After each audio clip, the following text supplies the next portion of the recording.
On today's episode, how to cross-train your way to recovery. Welcome to the podcast helping you overcome your proximal hamstring tendinopathy. This podcast is designed to help you understand this condition, learn the most effective evidence-based treatments, and of course, bust the widespread misconceptions. My name is Brodie Sharpe. I'm an online physiotherapist, recreational athlete, creator of the Run Smarter series, and a chronic proximal hamstring tendinopathy battler. Whether you are an athlete or not, this podcast will educate and empower you in taking the right steps to overcome this horrible condition. So let's give you the right knowledge along with practical takeaways in today's lesson.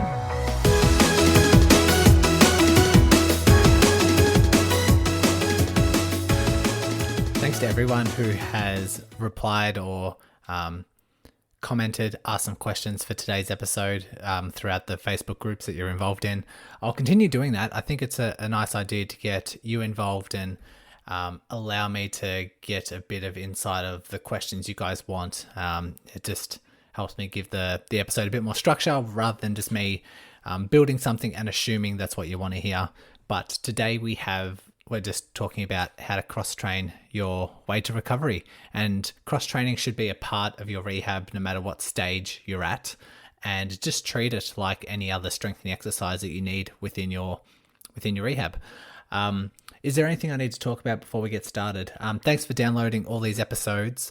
I highly recommend, if you haven't listened to all of them, please go back and start listening from episode 1. You do need to understand all of these episodes, not just the ones with the catchy titles or the ones that you feel you might be more interested in. It's designed in a way that you will to get full advantage of your recovery and make sure there's no missing pieces or gaps within your rehab. You kind of need to listen to all of them. I know it's a bit of work, but overcoming this is going to be tough work. So, right. Also, yes, I'm going to remind you, if you know someone who has proximal hamstring tendinopathy and you are finding a lot of benefit from these episodes, please give a shout out, recommend the podcast. It's how this gets discovered in the first place. So thank you for that. Okay, everything we will discuss today will just depend on your level of tolerance. We're going to dive into several different types of cross training. We're going to do swimming, elliptical, cycling, strength training. And let's just say like cycling, it's going to depend on your current level of tolerance, because let's just say cycling might be fine for others, but not for you at this current point in time. And it will depend on two things. One, the sensitivity of the hamstring in the moment. You might be having a sensitive couple of days that it can't tolerate certain levels of cross training. And it just depends on your level of tolerance, like how far into your rehab stage are you? Have you done much work into compression? Have you done much work with heavy weights? Have you done much work with power? And the best way I can describe it is you need to think of all these activities, just like you're running, just like you're sitting, just like your strength exercises. They're all on this spectrum. They're all on this scale. And depending on your level of, your current level of tolerance, some things would be good for your hamstring, whereas if someone else has a proximal hamstring tendinopathy, at that point in time, it might not be a great option for them.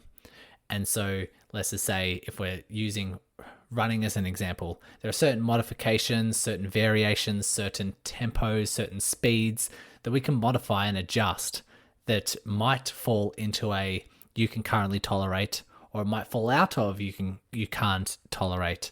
So that's the best way I can kind of start off this this program, because I don't want you to say cycling is bad, let's not do it, or elliptical is good, let's add that in. It will all just depend on your current level of tolerance, because there might be a hamstring out there where currently cycling is quite bad for it. It will cause a significant flare up. However, if you do the right baseline strength, if you do the baseline building into compression, and you can actually start tolerating levels of cycling, then adding in cycling actually might be an advantage for you for your rehab. And so there could be a no, there could be a yes, there could be a bad, there could be a good. It just really, really depends. Keep that in mind. So we're going to start our first one with talking about cycling.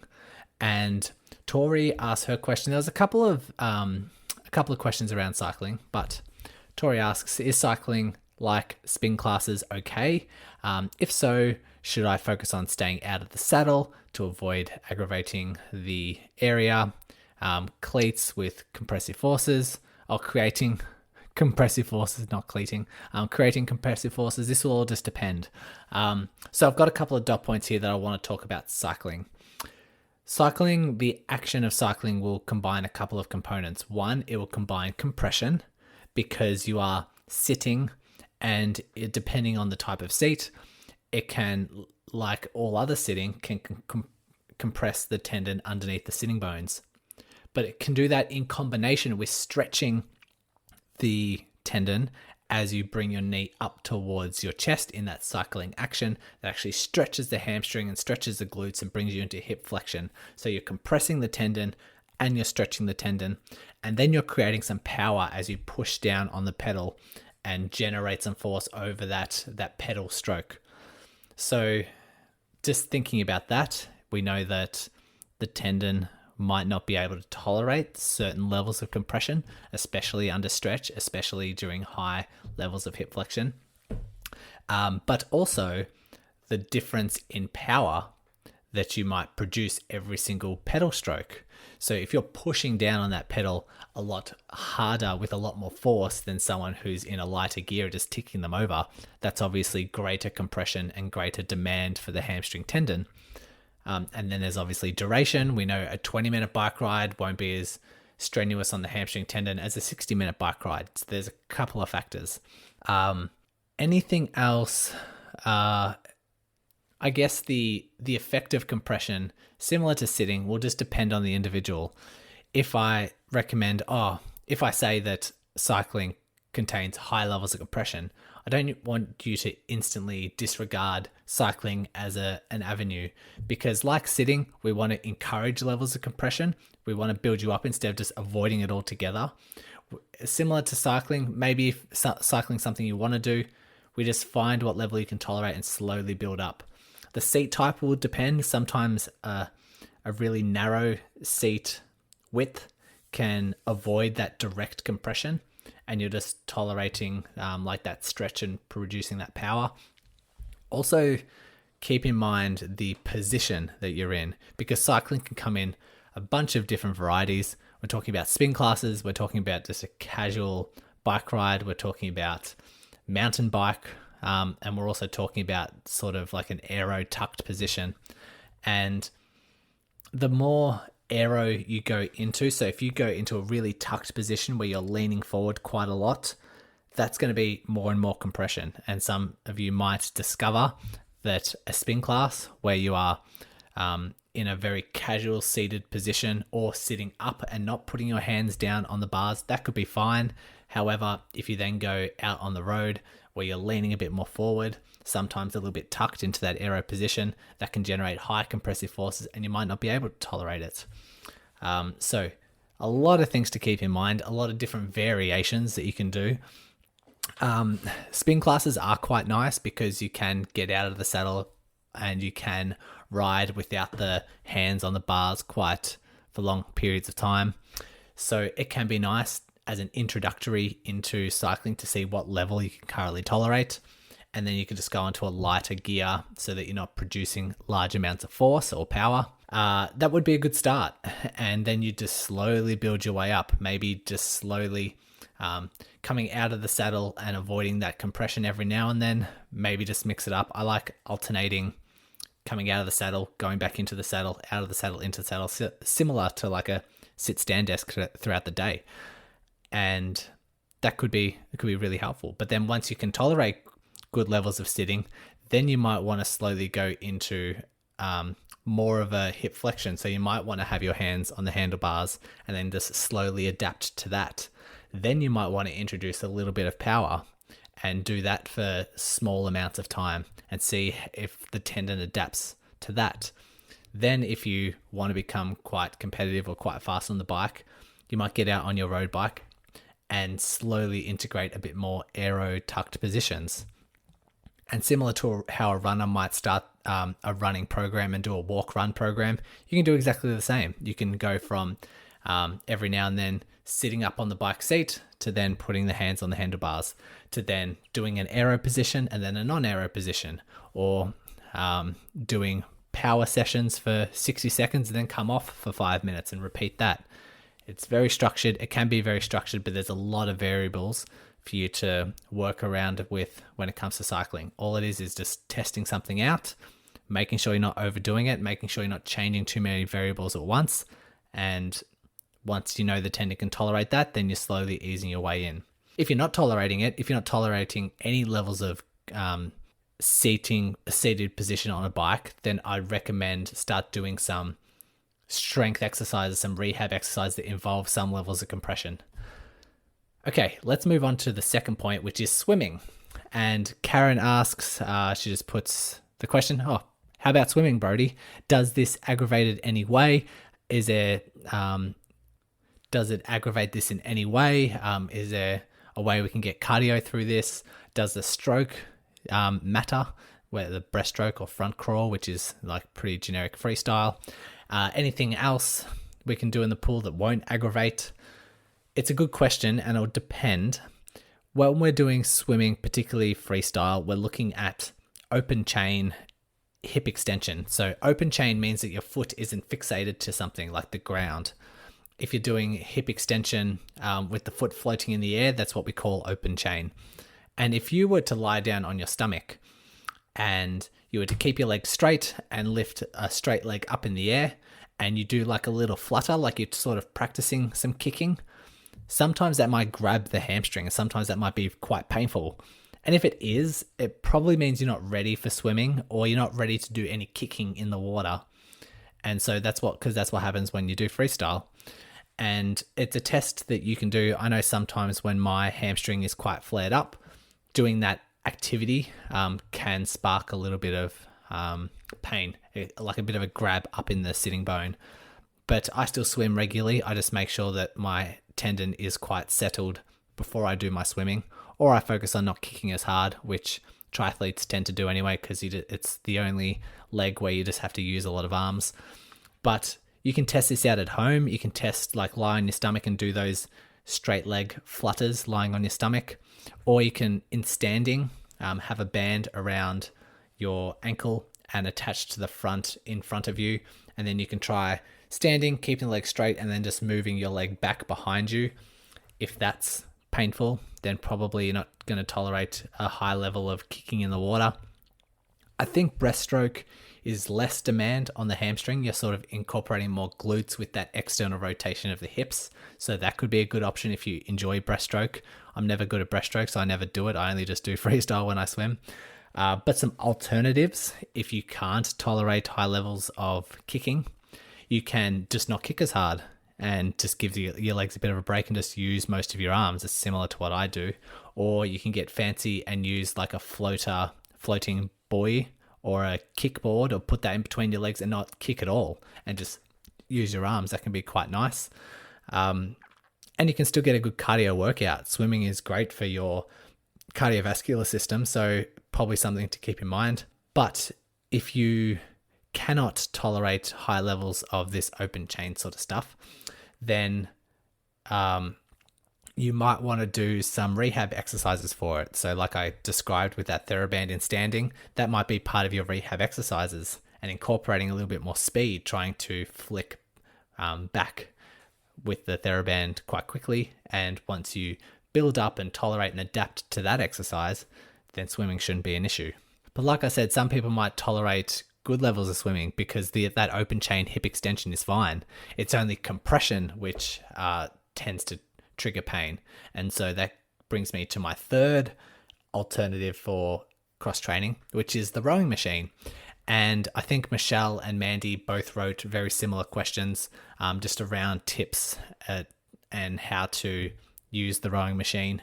The rower is a tricky one because, similar to cycling, it's you're producing power but under a high compression load. So your knees are very close to your chest, and then you're pushing with your feet, and so your glutes and your hamstring are sort of being compressed as you push that, in that sort of row action. And it's very similar to like an aero tuck on a bike, but this might be very good for you. Let's just say if you're at the end stage of rehab and you're tolerating high levels of compression and you want to continue testing out that hamstring, you want to continue adapting that hamstring to more and more compression, then at the end stage of rehab, a rowing machine might be very good for you or very beneficial for your recovery. So something to keep in mind, but you need to be able to tolerate it first. Tips around rowing. So if you're struggling to, if you enjoy the rowing machine and you're not tolerating it right now, then you need to start tolerating higher levels of compression. So I'm talking deadlifts. So doing some, say, half deadlifts with weight and seeing what weight you can tolerate. And then as you want to progress and as you want the tendon to get stronger, you want to progress to doing full range deadlifts. So going more and more into compression. And then you might want to, once you're doing quite heavy deadlifts through full range, you might want to elevate that or challenge you more to do something with a bit more speed or a bit more power, which would be like kettlebell swings, which is kind of like that deadlift action as the kettlebell's passed underneath you. And then you're producing a lot of force under compression as you swing that kettlebell into the air. So doing a lot of that could be fine. And once you're able to tolerate and adapt to that, then go onto the rowing machine and see what you can do for the hamstring and if it can tolerate those levels of compression. And the rower, you can't really change the range of movement. I guess you can get only like say 80% range with the rower. It might feel a bit weird if you sort of do like a half row on a rowing machine, but 80% can be fine. And then you might want to move into 90% and then 100% range of movement. Those are big differences. So because you're under just more and more compressive load.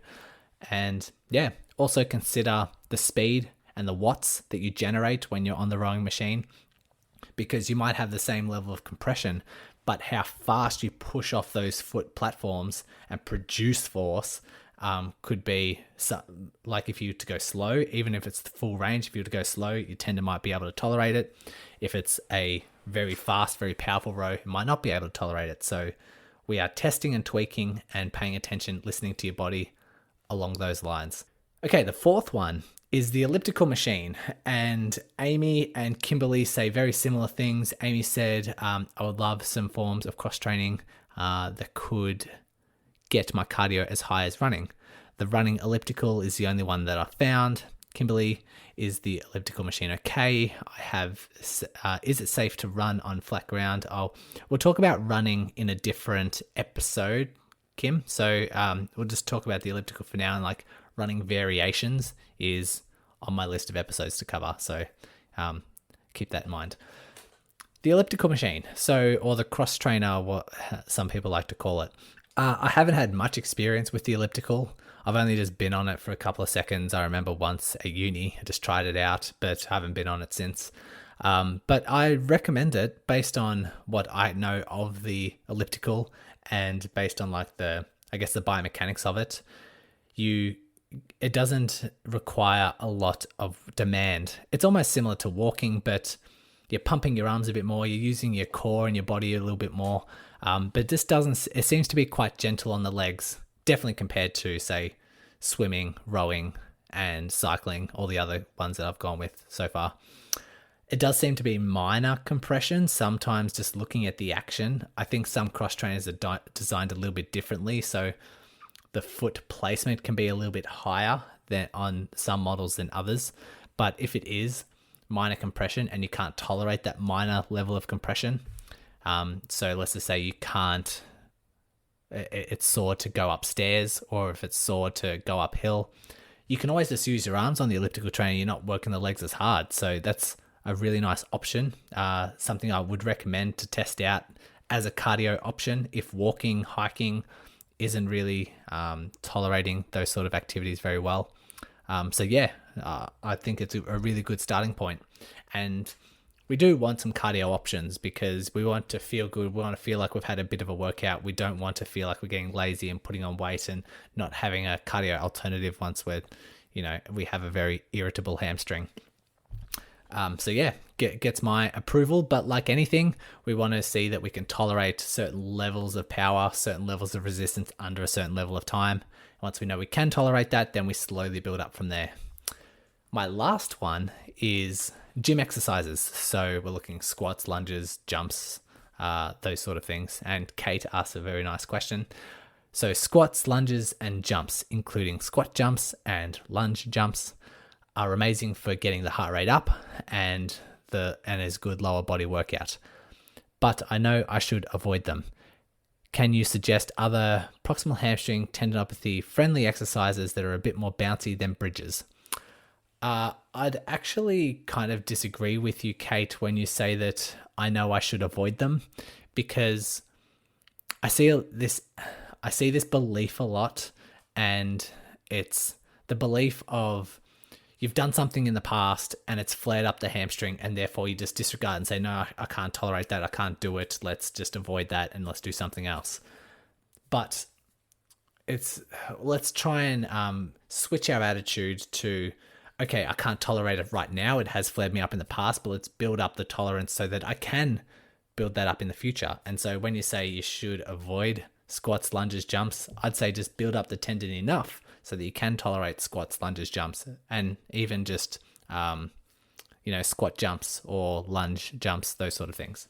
So this is where we need to be quite creative, and you might need a little bit of guidance, because there's no one straightforward answer of whether it's good or bad, because we need to find out your level of tolerance. So squats, lunges, deadlifts, they're all good. They're all good exercises for building up levels of compression, so you can tolerate more levels of compression, for just building up strength,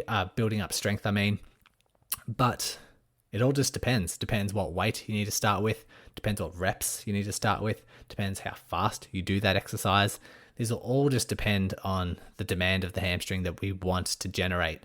And so you need to tolerate high levels of compression before doing some speed work. So if we're looking at jumps, if we're looking at squat jumps, if we're looking at lunge jumps, you should be having a good level of baseline strength and a good level baseline of tolerating compression before we even talk about power.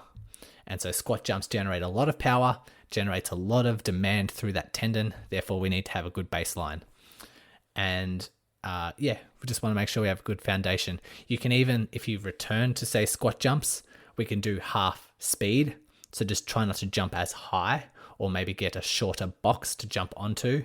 But we can also do half range. So the squat down before you jump up can be half range, or and then we can progress to full range. So it all just depends. That's why I said at the start, you kind of need to be creative. We need to kind of find your baseline. We need to kind of change one variable at a time. That be the weight that you hold, the range of movement that you go through, the speed that you generate. A lot of factors, but hopefully that provides some sort of clarity. If anything, like all these, we just test out one dosage, see how you feel, and then just move on from there. And I'll probably be repeating myself because I've discussed this several times on different episodes. It can be a little bit sore during the exercise. It could be like a maximum 4 out of 10 pain, but we want to make sure that there's no significant flare up afterwards or the next day. It should be settled down by the end of the day. Otherwise, we know that we've done too much. So that's it. My key takeaways. I'll do a bit of a recap. So 1, cycling does generate high levels of compression and force, but we can monitor those with, say, sitting up on the seat, with getting out of the saddle and start cycling out of the saddle, and then just slowly tolerating more compression, more power as we lean more forward and generate more force through the pedals. Swimming, if you can tolerate open chain hip extension, so sort of that kicking back kind of action, swimming can be good for you. If not, then you can just not use your legs as much and incorporate open chain hip extension into your rehab exercises with some TheraBands, those sort of things. The rowing machine is high levels of compression, so make sure that you have a good baseline. Make sure that you're doing your deadlifts. Make sure you're doing some even some kettlebell swings, so introducing some power before going onto the rowing machine. But we can always reduce the range of movement slightly and reduce the power that you generate with the rowing machine. The elliptical can be quite nice, can be quite safe compared to all these other options. So a good start. And then we have those gym exercises with all those variations I just discussed. So I have how many here? 5 dot points to finish up. So sort of like key takeaways. Number 1, there's no right or wrong answer with these. There's no yes, no, good, bad. There's none of that. It'll all just depend on how much you can tolerate, because what might be bad for you right now might actually be very good and very beneficial later in your rehab, because we don't want to avoid things. We want to just build up to tolerate those things, which takes me into point 2, actually. So the mindset of, if it hurt in the past, I'll never do it again, I should avoid it. That's a mindset that we need to overcome, and we need to have more, we need to be liberated, we need to have more freedom, we need to have more control, that we can build up and start tolerating what has flared you up in the past. I know it's scary. I know it's scary to stretch a tendon under load. This is where some reassurance might be needed, a bit of coaching, or your health professional to let you know it's okay. But the fear of doing it can actually hinder your recovery as well. So let's start overcoming those little boundaries with a step-by-step progression. So instead, which is point 3, instead we need to switch our mindset to the cycling flared me up in the past. Let's build up the strength I need. Let's build up the power that I need. Let's build up the compression I need in order to return back to cycling. A more positive frame of mind. The 4th key takeaway at the end, like everything, we test and we assess and we tweak just based on how your tendon responds to a certain load. It's very simple, similar to all these other rehab exercises. And like I said, the 5th key takeaway, which I've repeated several times, but it's worth repeating again. If it flared you up once before, it can actually be helpful in your rehab down the track. So if deadlifts once flared you up, we just need to prepare you for low level deadlifts and then build on those deadlifts later down the track, because that can build up so much strength, so much compression. It's very hard to get a full rehab and return to all the things you want to do if you can't do a deadlift, if you can't do a heavy deadlift. Keep that in mind. That's our episode today, talking about all things cross training. Sometimes you do need a bit of insight around the biomechanics or the intensities, which is why a coach or some sort of PT, personal trainer guidance can be really helpful. But keep that in mind if you're really struggling with some routine, if you're really struggling with trying to be consistent, if you're really struggling with understanding these variables, then find someone who can help you. All right, that's all for today, guys. Next up, I'm going to be adding some shockwave episodes. Whether I combine it into 1 or split into 2, I still haven't decided yet, but that's in the pipeline very soon. So look forward to that. We'll catch you next time.